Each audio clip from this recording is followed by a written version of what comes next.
अथ पिंगला गीता। पिंगला गीता महाभारत के शांति पर्व के अंतर्गत पितामह भीष्म एवं धर्मराज युधिष्ठिर के संवाद रूप में प्राप्त होती है। इसमें धन संपत्ति के नष्ट होने अथवा किसी प्रियजन की मृत्यु होने पर उत्पन्न शोक के निवारण का उपाय एक प्राचीन आख्यान के माध्यम से बताया गया है। आख्यान में शोकाकुल राजा सेनजीत की एक हितैषी ब्राह्मण ने युक्तियों के माध्यम से बहुत मार्मिक एवं प्रभावी उपदेश दिए हैं। इसी क्रम में पिंगला नामक एक गणिका का भी वर्णन आया है, जो निराशा के कारण विरक्त होकर परम सुख को प्राप्त हो गई थी। इसी प्रसंग के कारण इसे पिंगला गीता कहा जाता है। तो आइए पिंगला गीता का हम श्रवण करते हैं। राजा युधिष्ठिर ने कहा, हे पितामह, आपने राजधर्म संबंधी श्रेष्ठ धर्मों का उपदेश दिया। हे पृथ्वीनाथ, अब आप आश्रमियों के उत्तम धन का वर्णन कीजिए। भीष्म जी बोले, युधिष्ठिर, वेदों में हर जगह सभी आश्रमों के लिए स्वर्ग साधक यथार्थ फल की प्राप्ति कराने वाली तपस्या का उल्लेख है। धर्म के बहुत से द्वार हैं, संसार में कोई ऐसी क्रिया नहीं जिसका कोई फल न हो। भरतश्रेष्ठ, जो पुरुष जिस विषयों में पूर्ण निश्चय को पहुंच जाता है, जिसके द्वारा उसे अभिसिद्धि का विश्वास हो जाता है, उसी को वह कर्तव्य समझता है, दूसरे विषय को नहीं। मनुष्य जैसे जैसे संसार के पदार्थों को सारहीन समझता है, वैसे ही वैसे इनमें उनका वैराग्य होता जाता है, इसमें संशय नहीं। युधिष्ठिर, इस प्रकार यह जगत अनेक दोषों से परिपूर्ण है, ऐसा निश्चय करके बुद्धिमान पुरुष अपने मोक्ष के लिए प्रयत्न करे। युधिष्ठिर ने कहा, दादाजी, धन के नष्ट हो जाने पर अथवा स्त्री पुत्र या पिता के मर जाने पर किस बुद्धि से मनुष्य अपने शोक का निवारण करे, यह मुझे बताइए।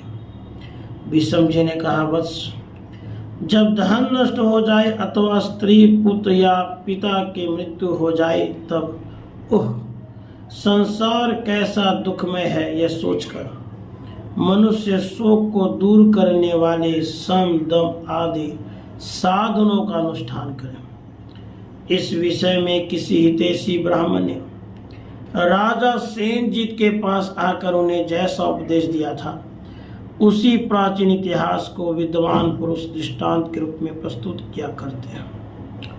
राजा सेनजीत के पुत्र की मृत्यु हो गई थी। वे उसी के शोक की आग से जल रहे थे। उनका मन विषाद में डूबा हुआ था। उन शोक विह्वल नरेश को देखकर ब्राह्मण इस प्रकार कहा, राजा, तुम मूढ़ मनुष्य की भांति क्यों मोहित हो रहे हो? शोक के योग्य जो तुम स्वयं ही हो, फिर दूसरों के लिए क्यों शोक करते हो? एक दिन ऐसा आएगा जबकि दूसरे शोचनीय मनुष्य तुम्हारे लिए भी शोक करते हुए उसी गति को प्राप्त होंगे। पृथ्वीनाथ, तुम, मैं और ये दूसरे लोग जो इस समय तुम्हारे पास बैठे हैं, सब वहीं जाएंगे जहां से हम आए हैं। सेनजीत ने पूछा, तपस्या के धनी ब्राह्मण देव, आपके पास ऐसी कौन सी बुद्धि, कौन सा तप, कौन सी समाधि, कैसा ज्ञान और कौन सा शास्त्र है जिसे पाकर आपको किसी प्रकार का विषाद नहीं है? सुख और दुख का चक्र घूमता रहता है। मैं सुख में हर्ष से फूल उठता हूँ, दुख में क्षीण हो जाता हूँ। ऐसी अवस्था में पड़े हुए अपने आप को मेरे लिए अत्यंत शोक होता है। यह शोक मेरे हृदय में डेरा डाले बैठा है। ब्राह्मण ने कहा, राजन, इस संसार में उत्तम, मध्यम और अधम सभी प्राणी भिन्न भिन्न कर्मों में आसक्त होकर दुख से ग्रस्त हो रहे हैं। मैं तो अकेला हूँ, ना तो दूसरा कोई मेरा है और ना मैं किसी दूसरे का। मैं उस पुरुष को नहीं देखता जिसका मैं हो जाऊं, तथा उसको भी नहीं देखता जो मेरा हो। ना मुझ पर किसी की ममता है, ना मेरा ही किसी पर ममत्व है। यह शरीर भी मेरा नहीं, अथवा सारी पृथ्वी भी मेरी नहीं है। ये सब वस्तुएं जैसे मेरी हैं वैसे ही दूसरों की भी हैं। ऐसा सोचकर इनके लिए मेरे मन में कोई व्यथा नहीं होती। इस बुद्धि को पाकर न मुझे हर्ष होता है न सुख। जिस प्रकार समुद्र में बहते हुए दो काष्ठ कभी कभी एक दूसरे से मिल जाते हैं और फिर मिलकर अलग हो जाते हैं, उसी प्रकार इस लोक में प्राणियों का समागम होता है। इसी तरह पुत्र पौत्र जाति बांधव संबंध भी मिल जाते हैं।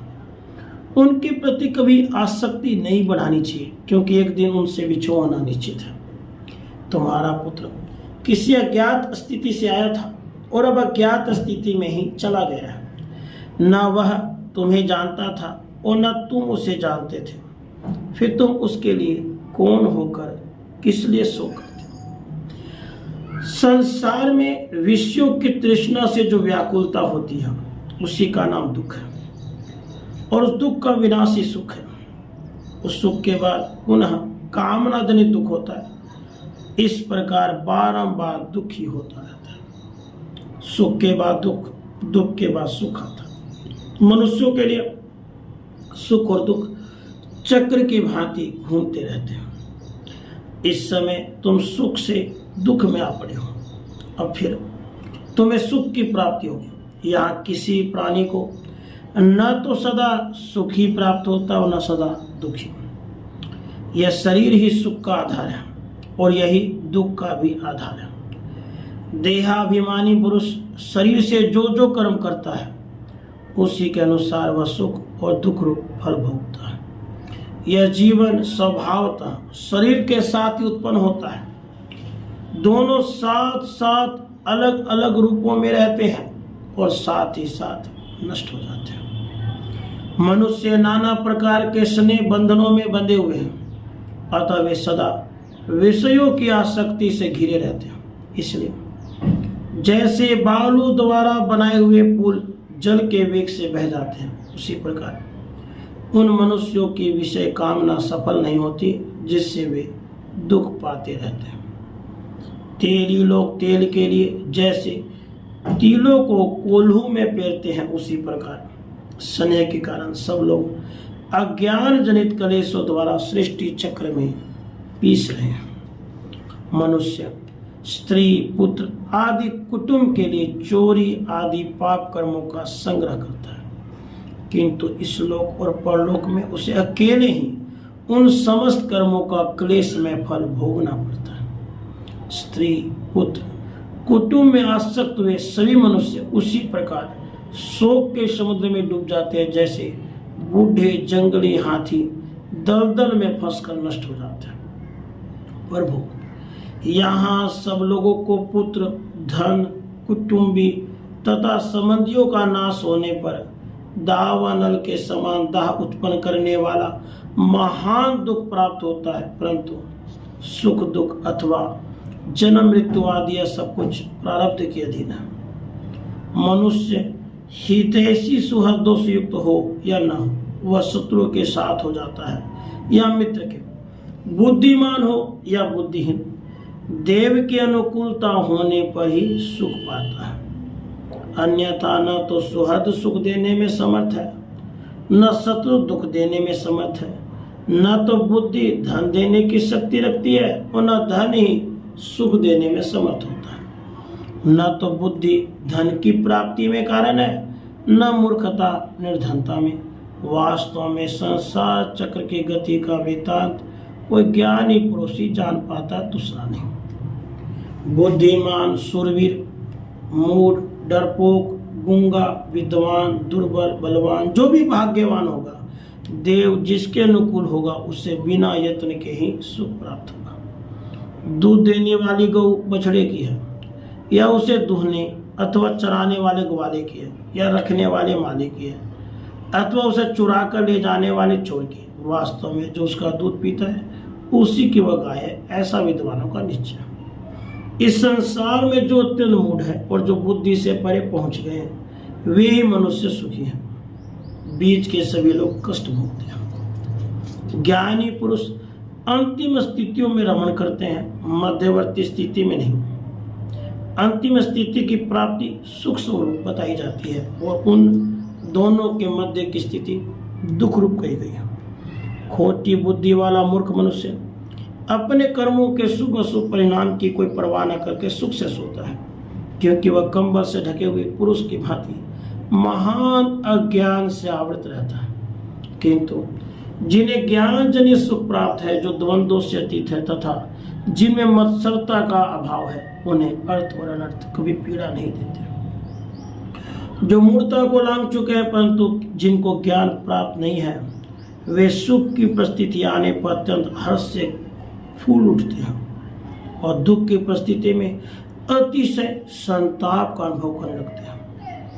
मूर्ख मनुष्य स्वर्ग में देवताओं की भांति सदा विषय सुख में मग्न रहते हैं, क्योंकि उनका चित्त विषयासक्ति के कीचड़ में लथपथ होकर मोहित हो जाता है। आरंभ में आलस से सुख सा जान पड़ता है, परंतु वह अंत में दुखदायी होता है। कार्य कौशल दुख सा लगता है, परंतु वह सुख का उत्पादक है। कार्य कुशल पुरुष में ही लक्ष्मी सहित ऐश्वर्य निवास करता है, आलसी में नहीं।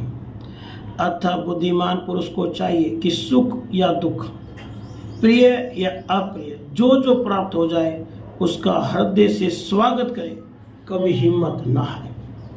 शोक के हजारों स्थान है, भय के सैकड़ों स्थान है, किंतु वे प्रतिदिन मूर्खों पर ही प्रभाव डालते हैं, विद्वानों पर नहीं।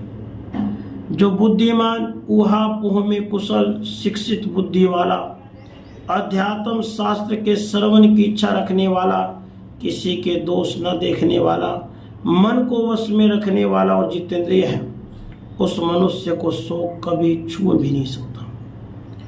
विद्वान पुरुष को चाहिए कि वह इसी का आश्रय लेकर मन को काम, क्रोध आदि शत्रुओं से सुरक्षित रखते हुए उत्तम विचार करें। जो उत्पत्ति और विनाश के तत्व को जानता है उसे शोक छू नहीं सकता, जिसके कारण शोक, ताप, दुख या जिसके कारण अधिक श्रम उठाना पड़े, वह दुख का मूल कारण अपने शरीर का एक अंग भी हो, उसे त्याग देना चाहिए। मनुष्य जब किसी पदार्थ में ममत्व कर लेता है तो वे ही उसके वैसे दुख के कारण बन जाते हैं। वह कामनाओं में से जिसका परित्याग कर देता है वही उसके सुख की पूर्ति करने वाली हो जाती है। जो पुरुष कामनाओं का अनुसरण करता है वह उन्हीं के पीछे नष्ट हो जाता है। संसार में जो कुछ इस लोक के भोगों के स्थान है और जो स्वर्ग का महान सुख है, वे दोनों तृष्णा सह से होने वाले सुख की 16वीं कला के बराबर में नहीं है। मनुष्य बुद्धिमान हो, मूर्ख हो अथवा शूरवीर हो, उसने पूर्व जन्म में जैसा शुभ या शुभ कर्म किया है उसका वैसा ही फल उसे भोगना पड़ता है। इस प्रकार जीवों की अप्रिय प्रिय सुख दुख की प्राप्ति बार बार क्रम से होती रहती है, इसमें संदेह नहीं है। ऐसी बुद्धि का आश्रय लेकर कामनाओं के त्याग रूपी गुण से युक्त हुआ मनुष्य सुख से रहता है। इसलिए सब प्रकार के भोगों से विरक्त होकर उन्हें पीठ पीछे कर दे, अर्थात उनसे विमुख हो जाए।